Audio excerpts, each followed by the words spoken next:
I dream ప్రేక్షకులకు నమస్సుమాంజలు.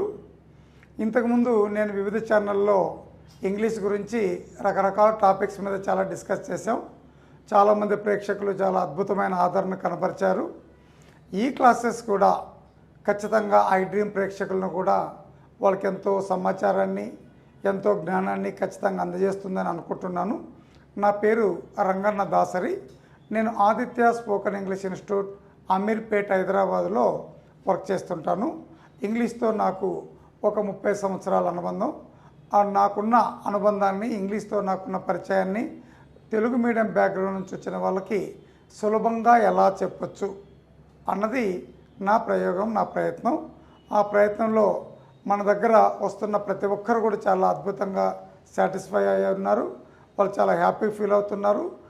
దూరంగా హైదరాబాద్గా రాలేని వాళ్ళు దూరంగా ఉంటూ కూడా ఇంగ్లీష్ని ఎలా నేర్చుకోవచ్చు, ఇంగ్లీష్తో తన అనుబంధాన్ని ఎలా పెంచుకోవచ్చో ఈ క్లాసులు వింటూ మీరు కూడా ఆ ర్యాపో కొనసాగించాలని కోరుకుంటూ ఇప్పుడు హ్యావ్ ఫామ్ గురించి డిస్కస్ చేస్తాం. హ్యావ్ అంటే కలిగి ఉండుట, ఓనర్షిప్ను గురించి చెప్తుంది. అంటే ఈ సబ్జెక్ట్స్ నేనేమి కలిగి ఉన్నాను, ఇంతకుముందు మేమేమి కలిగి ఉన్నాము, నీవేమి కలిగి ఉన్నావు, అతనేమి కలిగి ఉన్నాడు, ఆమె ఏమి కలిగి ఉంది, వారేమి కలిగి ఉన్నారు. అవి వస్తువులు అవ్వచ్చు. ఇంతకుముందు నాకున్న ఫ్రెండ్స్ ఎవరు, ఇంతకుముందు నాకున్న రిలేటివ్స్ ఎవరు, ఇంతకుముందు నాకున్న మీటింగ్స్ ఏంటి, నాకున్న ఐడియాస్ ఏంటి, ఇంతకుముందు నాకున్న పెయిన్స్ ఏంటి, ఇంతకుముందు నాకున్న బాధలేంటి, కష్టాలేంటి అని డిస్కస్ చేయడానికి హ్యావ్ ఫామ్స్ని వాడతాం. ఈ సబ్జెక్టుల్లో ఎవరైనా సరే, ఇప్పుడు సపోజ్ గీత అనే ఒక ఆమెను తీసుకుందాం. గీత ఇంతకుముందు ఆమె దగ్గర ఏ వస్తువులు ఉన్నాయి అంటే గీతకు ఇంతకుముందు ఉన్న వస్తువులు ఏంటి, గీతకు ఇంతకుముందు ఉన్న ఫ్రెండ్స్ ఎవరు, గీతకు ఇంతకుముందు ఉన్న చుట్టాలు ఎంతమంది, గీతకు ఇంతకుముందు మీటింగ్ ఏంటి, గీతకు ఇంతకుముందు ఉన్న ఆలోచనలు ఏంటి, గీతకు ఇంతకుముందు ఉన్న కష్టాలు ఏంటి, పెయిన్స్ ఏంటి, ఇప్పుడున్న ఇవి ప్రజెంట్లో, పాస్ట్లో, ఫ్యూచర్లో వాళ్ళకున్న వస్తువులు కావచ్చు, వాళ్ళకున్న ఫ్రెండ్స్ అవ్వచ్చు, రిలేటివ్స్ అవ్వచ్చు, మీటింగ్స్ అవ్వచ్చు, ఐడియాస్ అవ్వచ్చు, పెయిన్స్ అవ్వచ్చు, సారోస్ అవ్వచ్చు. వాటిని డిస్కస్ చేయడానికి హ్యావ్ ఫామ్స్ని యూజ్ చేస్తాం. అలాగే ఇంగ్లీష్లో టోటల్ గ్రామర్లో టెన్సెస్ అన్నది చాలా ముఖ్యమైన టాపిక్. టెన్సెస్ మీద కమాండ్ వస్తే ఇంగ్లీష్ అంతా వచ్చినట్టే. నేను 7th క్లాస్ చదువుకునేటప్పుడు మాకు తెలుగులో ఒక స్టోరీ ఉండేది, ధైర్య సాహసే లక్ష్మి అని. అంటే ధైర్యలక్ష్మి ఉన్న చోటుకి మిగిలిన సంతాన లక్ష్మి అయినా, ధాన్య లక్ష్మి అయినా, ఆరోగ్య లక్ష్మి అయినా, ఐశ్వర్య లక్ష్మి అయినా దగ్గరకు వస్తుంది అని. నేనేమంటానంటే ఇంగ్లీష్ బాగా రావాలంటే టెన్సెస్ వస్తే చాలు. టెన్సెస్ ఉన్న దగ్గరికి ఇంగ్లీష్ అంతా వచ్చేస్తుంది. టెన్సెస్ని అర్థం చేసుకుంటే మిగిలిన ఇంగ్లీష్ నేర్చుకోవడం చాలా సులభం. మన కన్వీనియంట్ కోసం మనం ఈ ప్రజెంట్ని ఏ అనుకుందాం, పాస్ట్ని బి అనుకుందాం, ఫ్యూచర్ని సి అనుకుందాం. ఈ టెన్స్ అంటే టైం, టైం అంటే కాలం. Time has been divided into 3 categories.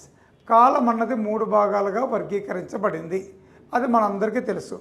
Past, present, future. గతము, వర్ధమానము, భవిష్యత్తు. మనం ఇక్కడ ప్రజెంట్ ముందు రాసాము, పాస్ట్ తర్వాత రాసాము, ఫ్యూచర్ లాస్ట్కి రాసుకున్నాం. మన కన్వీనియంట్ కోసం ప్రజెంట్ని ఏ అనుకున్నాం, పాస్ట్ని బి అనుకున్నాం, ఫ్యూచర్ని సి అనుకున్నాం. Every tense has been categorised into 4 parts. ప్రతి టెన్స్ కూడా 4 భాగాలుగా వర్గీకరించబడింది. ప్రజెంట్ టెన్స్ 4 భాగాలు, పాస్ట్ టెన్స్ 4 భాగాలు, ఫ్యూచర్ టెన్స్ కూడా 4 భాగాలుగా వర్గీకరించబడింది. మన కన్వీనియంట్ కోసం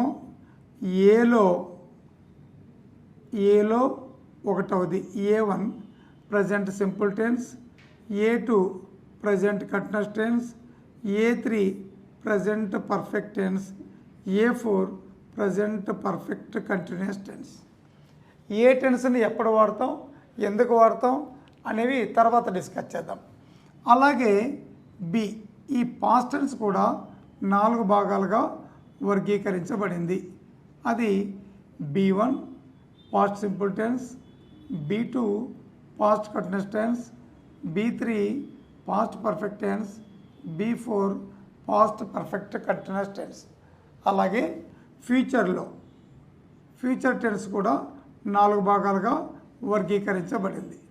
అది C1 future simple tense, C2 future continuous tense, C3 future perfect tense, C4 future perfect continuous tense.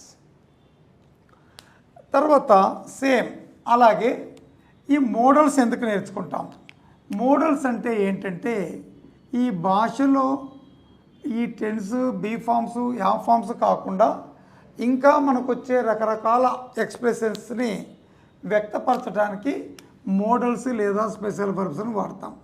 Same ఇందులో కూడా పాస్ట్, ప్రజెంట్, తర్వాత ఫ్యూచర్. మోడల్స్లో కూడా పాస్ట్ని చెప్పేవి ఉంటాయి, ప్రజెంట్ని చెప్పేవి ఉంటాయి, ఫ్యూచర్ని చెప్పేవి కూడా ఉంటాయి. ఈ విధంగా ఒకసారి ఈ టెన్సెస్లో 12 టెన్సెస్ని ఎందుకు వాడతామన్నది ఒకసారి నేను చెప్తా. ఇక్కడ ఒక వ్యక్తిని తీసుకుందాం. రాజు అన్న ఒక వ్యక్తి. సపోజ్ రాజు అనే వ్యక్తి రోజు పేపర్ చదువుతాడు అనుకుందాం. ఈ రీడ్స్. ఇప్పుడు ఈ 12 టెన్స్ రాజును ఉపయోగిస్తూ రాజు అనే సబ్జెక్ట్ చేసే పనులని టూకీగా చెప్తా ఓరల్గా. రాజు రోజు చదువుతాడు. రాజు A2 అంటే ప్రజెంట్ కంటిన్యూస్ టెన్స్ అంటే ఇప్పుడు జరుగుతూ ఉన్న పని. A1 అంటే ప్రజెంట్ సింపుల్ టెన్స్ రోజు జరిగే పని. A2 అంటే ప్రజెంట్ కంటిన్యూస్ టెన్స్. A3 అంటే ప్రజెంట్ పర్ఫెక్ట్ టెన్స్. A4 అంటే ప్రజెంట్ పర్ఫెక్ట్ కంటిన్యూస్ టెన్స్. అలాగే B1 అంటే సింపుల్ పాస్ట్ టెన్స్, B2 అంటే పాస్ట్ కంటిన్యూస్ టెన్స్, B3 అంటే పాస్ట్ పర్ఫెక్ట్ టెన్స్, B4 అంటే పాస్ట్ పర్ఫెక్ట్ కంటిన్యూస్ టెన్స్. అలాగే C1 అంటే ఫ్యూచర్ సింపుల్ టెన్స్, C2 అంటే ఫ్యూచర్ కంటిన్యూస్ టెన్స్, C3 అంటే ఫ్యూచర్ పర్ఫెక్ట్ టెన్స్, C4 అంటే ఫ్యూచర్ పర్ఫెక్ట్ కంటిన్యూస్ టెన్స్. ఈ రాజు అనే అతను చదువుతాడు. ఏంటి? న్యూస్ పేపర్ అనుకుందాం. రాజు న్యూస్ పేపర్ చదువుతాడు. రాజు రోజు చేసే పనిని ప్రజెంట్ సింపుల్ టెన్స్ అంటే సింపుల్ ప్రజెంట్ టెన్స్లో చెప్తాం. Raju reads the newspaper daily. Raju ప్రతిరోజు వార్తాపత్రిక చదువుతాడు. A2 ఇప్పుడు మన కళ్ళ ముందు జరుగుతూ ఉన్న పని. Raju is reading the newspaper now. Raju ఇప్పుడు వార్తాపత్రిక చదువుతూ ఉన్నాడు. A3 అంటే ప్రజెంట్ పర్ఫెక్ట్ టెన్స్. ఏదైనా ఒక పని ఖచ్చితంగా జరిగి ఉండాలి లేదా జరగకుండానైనా ఉండాలి. అలాంటి పనులను ప్రజెంట్ పర్ఫెక్ట్ టెన్స్లో చెప్తాం. Raju has read the newspaper just now. Raju ఇప్పుడే వార్తాపత్రిక చదివాడు. తర్వాత A4 present perfect continuous tense. ఇది ఎక్కడ వాడతామంటే రాజు గతంలో ఒక పని మొదలుపెట్టి ఇప్పుడు కూడా చేస్తూ ఉండి భవిష్యత్తులో కూడా ఆ పని కొనసాగించే అవకాశం ఉన్నప్పుడు A4 వాడతాం. రాజు 1 గంట నుంచి వార్తాపత్రిక చదువుతూనే ఉన్నాడు. Raju has been reading the newspaper for 1 hour. Raju 1 గంట నుంచి వార్తాపత్రిక చదువుతూనే ఉన్నాడు. ఇక్కడ పాస్ట్ సింపుల్ పాస్ట్ టెన్స్ అంటే గతంలో అయిపోయిన పని గురించి చెప్తుంది. రాజు red news paper yesterday. Raju నిన్న వార్తాపత్రిక చదివాడు. మీకు ఒక డౌట్ వస్తుంది, ఇక్కడ కూడా చదివాడు అన్నారు కదా సార్, మరి A3లో కూడా రాజు ఇప్పుడే చదివాడు అన్నారు కదా, మరి రెండుకి డిఫరెన్స్ ఏంటి అంటే B1 అంటే గతంలో పని అయిపోయి ఉంటుంది. ఎప్పుడైపోయిందో టైం చెప్పాలి. ప్రజెంట్ పర్ఫెక్ట్ టెన్స్లో టైం అన్నది చెప్పకూడదు. టైం అన్నది అన్సర్టైనిటీ, ఖచ్చితంగా ఒక టైం అంటూ ఉండదు. ప్రజెంట్ పర్ఫెక్ట్లో B1లో ఖచ్చితంగా పని అయిపోయిన టైం చెప్తాం. Raju read the newspaper yesterday. Raju నిన్న వార్తాపత్రిక చదివాడు. B2 Raju was reading the newspaper at this time yesterday. Raju నిన్న ఈ సమయం అప్పుడు వార్తాపత్రిక చదువుతూ ఉన్నాడు. B3 రాజు అంతకుముందే వార్తాపత్రిక చదివాడు. Raju had read the newspaper before that. Raju అంతకుముందే వార్తాపత్రిక చదివాడు. B four past perfect continuous tense. గతంలో ఒక టైంలో మొదలై గతంలోనే ఒక టైం వరకు జరుగుతూ ఉండే పనిని బిఫోర్లో చెప్తాం. Raju had been reading the newspaper from 4 PM to 5 PM yesterday. Raju నిన్న సాయంత్రం 4 గంటల నుంచి 5 గంటల వరకు వార్తాపత్రిక చదువుతూనే ఉన్నాడు. అలాగే ఫ్యూచర్లో C1 ఫ్యూచర్ సింపుల్ టెన్స్. భవిష్యత్తులో జరిగే పనులను ఫ్యూచర్లో జరిగే పనులను C1లో చెప్తాం. Raju will read the newspaper tomorrow. Raju రేపు వార్తాపత్రిక చదువుతాడు. C2 future continuous tense. Raju will be reading the newspaper at this time tomorrow. Raju రేపు ఈ సమయం అప్పుడు వార్తాపత్రిక చదువుతూ ఉంటాడు.